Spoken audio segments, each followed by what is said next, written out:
Hi everyone, here we are again on another episode of Connecting Public. Today we're going to be talking about sustainability and materiality, which is something that there are some norms, European norms that are now offered to the companies to follow on a specific template. And with this, without further ado, I'd like to introduce you Joao Aguiam. Joao Aguiam is working on a project targeting this issue.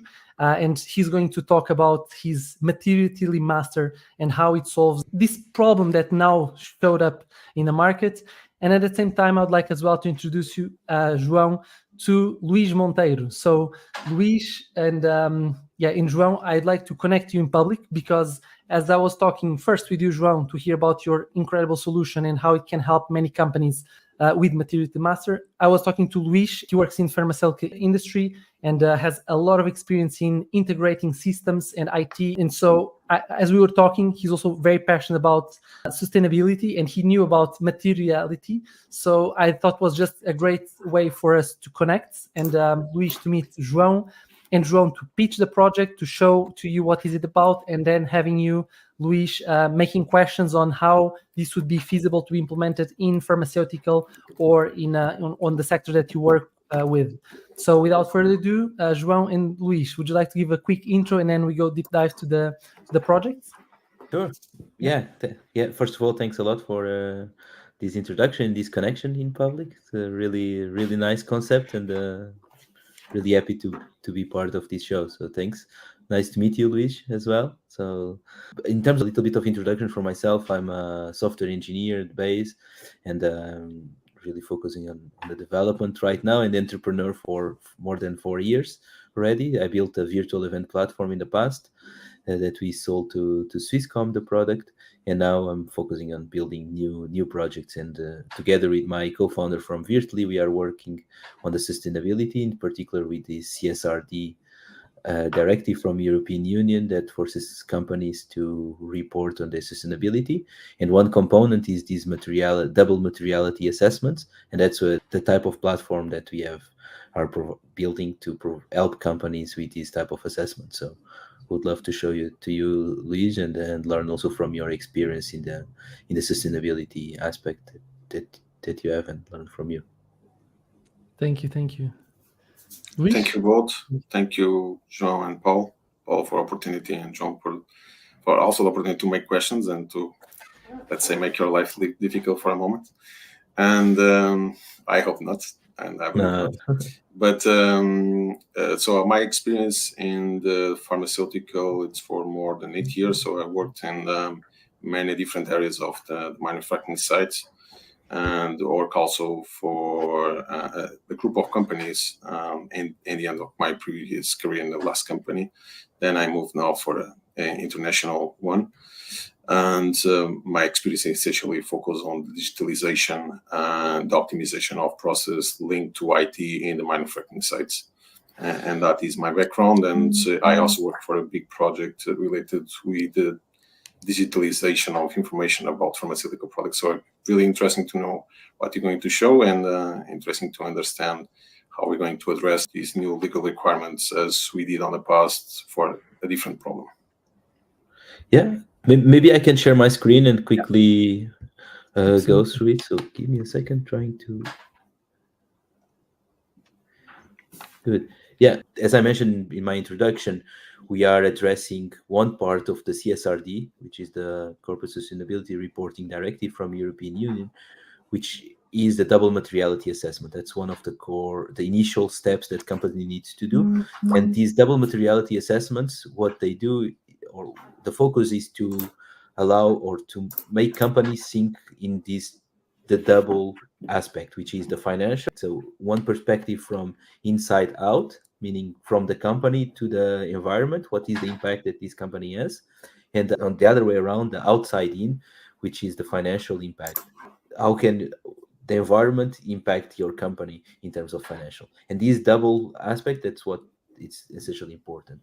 So that's what we have developed, a tool that allows to assess all these aspects from the different standards that exist. So we have these ESRS standards, which are defined. There's more than 90 topics that each company needs to analyze. And based on that, we have these assessments that they need to fill in. Feel free to interrupt me and ask me questions, please, if it's been clear or not. So at least the first part looks very much like the compliance software that normally we use in pharma to address if you are compliant, not only on the sustainability rules, but on other good manufacturing practice rules.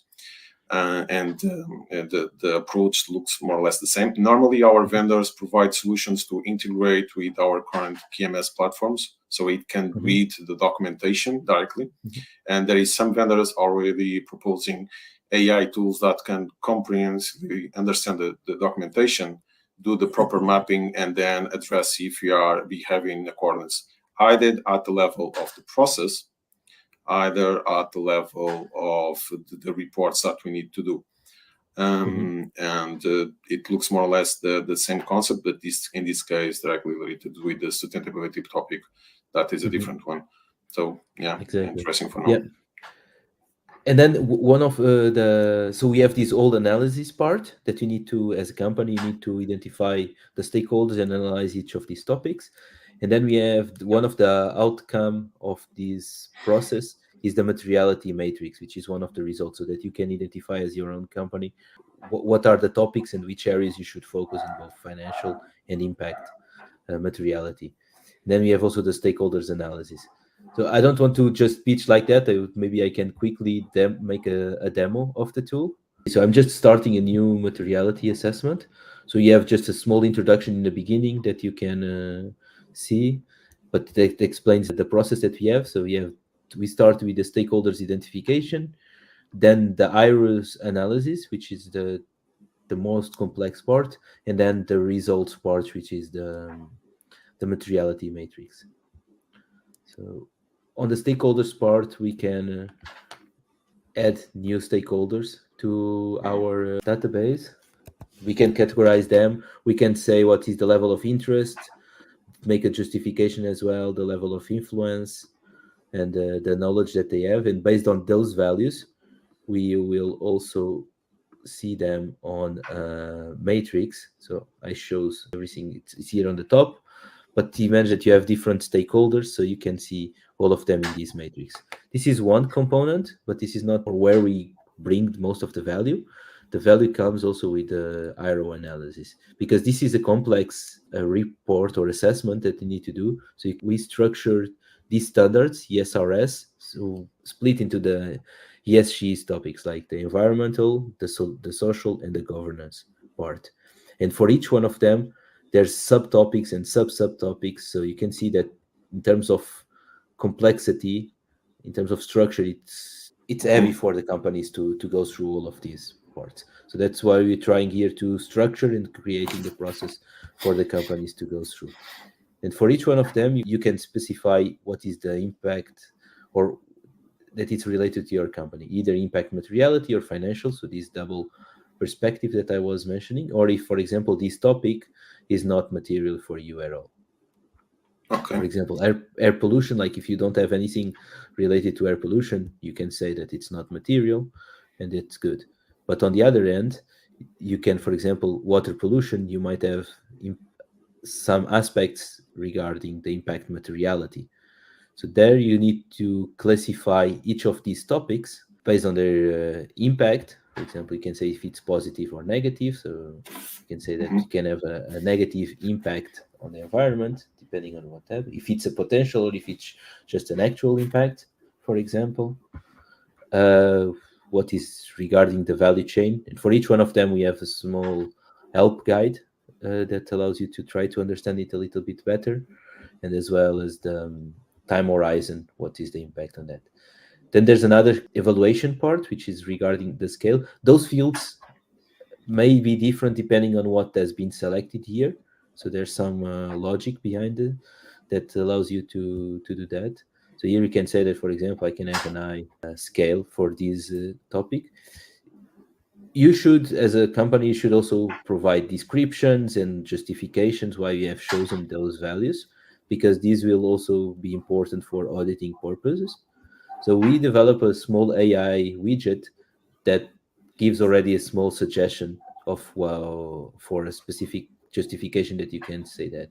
and say, oh, it's too big, I want a little bit shorter, or you can add your own prompt if you want to refine it. So it takes into account the company that you have specified this assessment to, the description, the industry, but also takes into account the rest of the IRO that has been inserted here, so that it tries to create. So, but my first question will be: this does not grab the data directly from any source, right? No. So you need, this is essentially a process to improve the user experience of filling out the entire data. Is to structure the data in such a way. Can it report the process? Can it report directly to the authority? Does the automatic reporting and everything, or it's the company that needs to do reminders to the people that are accountable to do these actions? Regarding this assessment does not go straight to the authorities. So these assessments are one part of the process, and then one of the outcomes, I'll come back later, is this materiality matrix. Basically, this assessment will allow to identify which topics are material for your company or not. And then from those topics, you need also to start reporting on specific data points. And that's something that we don't have yet. That part of, after the double materiality assessment, we are really focused on just the double materiality assessment. And but that's something that we might work soon on the next step after this double materiality assessment. Regarding your question about reading the documents and ingesting the data, currently we are not doing that. We are not integrating with any other tool. We want also, we started this project recently, like just in June, and we are seeing with where the market or where our customers will drive also the product forward. And if we have customers that need that, then we can try to integrate. But we don't want to, clear on that, is that we don't want to make this as a ESG management tool. We are really focused on this double materiality assessment for now. I'm doing these questions because I checked one or two other options from GE and from a company called Sapiens, that they produce these systems. Essentially, they have focus on pharma, but they are more selling this to Portland Cements and the big ones that have a lot of issues with the environment and sustainability for the future. So they really need to change a lot of stuff, otherwise they have issues to continue their business. But they also have a very strong focus on the pharmaceutical area by the complexity. And what I checked is these mandatory requirements for the law, they are also an opportunity for winning a lot of money for the company. And I don't know if you know packaging in pharma and how pharma works, but let's say that the focus on sustainability is not high. So normally the focus is only on the product quality and making sure that it works, but not on reducing the amount of air in the packaging or removing. For sure, you already use blisters. You know that blisters is not a very good product for the environment because it's a combination of plastics and aluminium. And then you can even find worse products than that. They are very hard to recycle, and normally they have things that you cannot easily left for the environment. So you need to go for destruction. Sometimes they don't go to that point. I even doubt that many companies have a good idea how much of their trash that goes with the product really goes for proper destruction or recycling, because it's a very complex supply chain.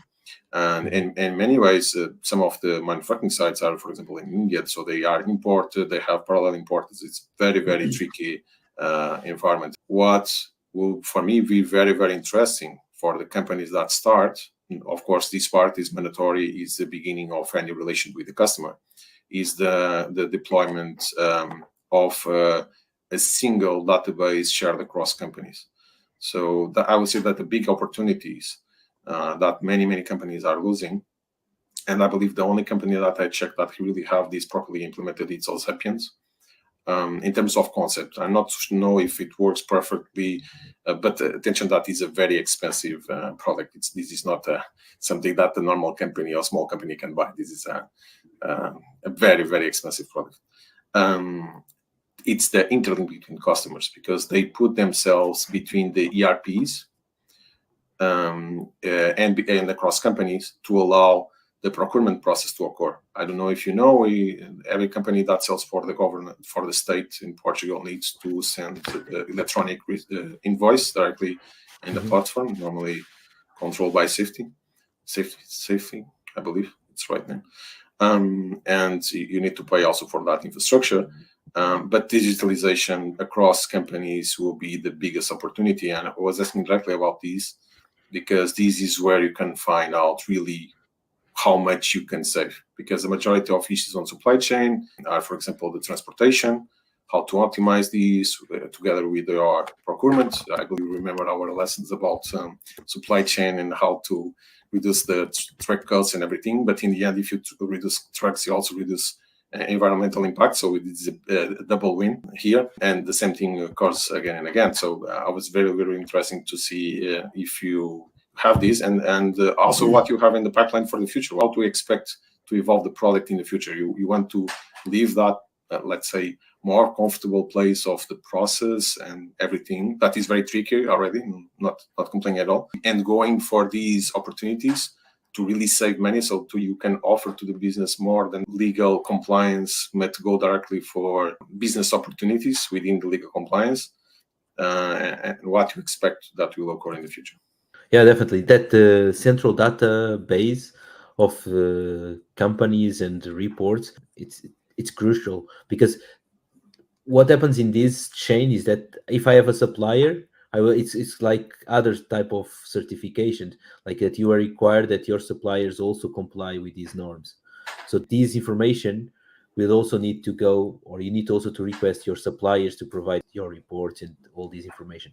So having a central database and a central place where you can leverage this information across the companies would definitely be a good thing. I don't know how this will go, because there's also I don't remember the name exactly, but there's kind of a tag mechanism that the EU is defining. I think EXBLR, if I'm not wrong, or something like that. That there's this tags mechanism that the EU is defining that allows you to standardize the type of information in the reports. So this will allow companies also to create a standard, shareable type of information that will also be important. So I don't know how this will go, but I think that there will be central places where this information will be there and that we can leverage. If we can create that, it would be great, but I don't know exactly how this will go. But this type of tagging mechanism, definitely we need to support that part. So in terms of features and things that we have heard from our customers and users, and where we can eventually drive the product forward, is that this process also involves, you don't have one person in the company that knows all this information. So you need to involve many different stakeholders in the process and ask them information, and ask them to how do they evaluate that, because at some point it's not also deterministic information, like it's also opinionated, and you need to get the different feeling and information from the different stakeholders. So surveys, it would be eventually one of the things that we will allow the platform to make it more collaborative, to make it more shareable, and that you can ask your stakeholders inside the company the information regarding these different topics, and that you can include that in the tool, and allows you to make a better assessment. So that's one part. Do you expect that you're going to use the platform also to other companies to provide services like supporting these actions? And the second thing is, do you expect to use these like a project portfolio management tool that you can analyze what is the next project that you need to take out, what is the people that need to be involved on these answers that you just thought that the people really need? And also the portfolio, that is the tricky part, is where you're going to invest next, because for sure you need to do actions, and actions normally involve costs, either people or other resources. So do you also intend to go that way? And the last question will be about the model. Do you think that the evaluation model will go for multi-criteria or something like this, or monetization, to make sure that is aligned, that with two apples? Because if you have different people, they're going to have different views, and you need to make sure that they are in accordance and in the methodological way, not only like medium, low, high. It's very tricky because my medium, your high can be the same thing. So normally it's very, very hard to make sure that everything is aligned in the same scope. So that will be also my secondary question. Good point. Regarding the portfolio part and which actions or which parts you should invest more, we'll need to see. To be honest, I don't know yet how this will evolve in that sense. Right now, we're going to focus on what are the topics that are material for you, and what is one of the next steps of the CSRD is to start reporting on the different data points, because I think there's really thousands of data points that you can report on, but you don't need to report on all of them. So making these analyses, this correlation between what you evaluated here and what you need to start reporting, that would be our focus also afterwards. And that will kind of identify or helps you identify where you should invest more or not in your kind of portfolio management. Regarding the evaluation model, it's true that these things might evolve, these standards. We try to use one of the standards process which is defined by IFRAG, which is also based on these ESRS. So it's one of the standards that exists. Regarding these scales and the values there, it's totally true that is what it's defined. What's very high, it depends on each person. So it's also for the sustainability manager to kind of define these, or what is it exactly meaning for each one of for their company, that the stakeholders are involved or aligned in that sense. Currently, we cannot customize a lot these values, but we have also got some requests from companies that they want to be able to specify their own scale, for example, so that it's not only from very low to very high, but they have also intermediate values, or they have more, or they have different or less than these ones. So this customizability and flexibility of the platform is that what we also want to provide to our users. Thank you. And actually, it's very interesting what you just shared. Thank you so much, João, for sharing that. As you were talking, this is great because something today, which is the XBRL tag, and I went to search for the meaning of it, and I got it. Says that it's a universal standard for unique reports. XBRL is a freely licensed open standard available to all. XBRL works like a single universal alphabet and grammar for digital reporting. This is what you're sharing, right? Yeah, that's one of the standards that EU is using to start tagging these reports. Yeah. I have not yet a lot of knowledge, to be fully honest, on this tagging mechanism, but this is a way to tag reports, and that they want also to include the CSRD reports with those tags. So. Great. And also, Luis, after, I don't know if you answer your question. Yes, I understood what they are trying to do. The standardization of the tagging is very, very important. There is all in the supply chain that are also used and interesting. And but I understand what is your current location, what you are really doing with the software, and what the customers are asking. And so, yeah, it's great. Great job.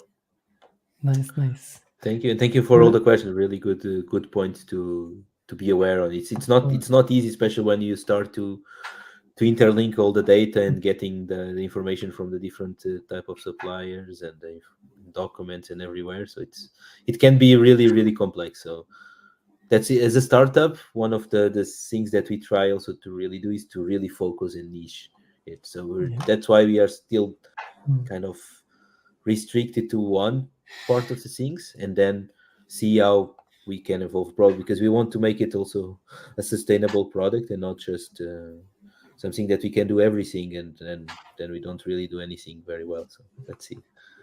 Nice. Wish you all the success, João, as well. And thank you so much, Luis, for your insight from the pharmaceutical point of view. And looking forward to see the next step. And if I can help you make this grow, let's continue promoting your app, and so that you can validate more in the market. So if everyone is here in the call and knows about these new regulations that are coming, and you're also structuring in a proper way, and also with the leveraging AI, it was great to see that you even help creating some of the requirements that are asked to fill out. So thank you so much for sharing this, and let's keep in touch. Thank you so much, and talk soon. Thank you, Paul. Thank you. Thank you. Bye.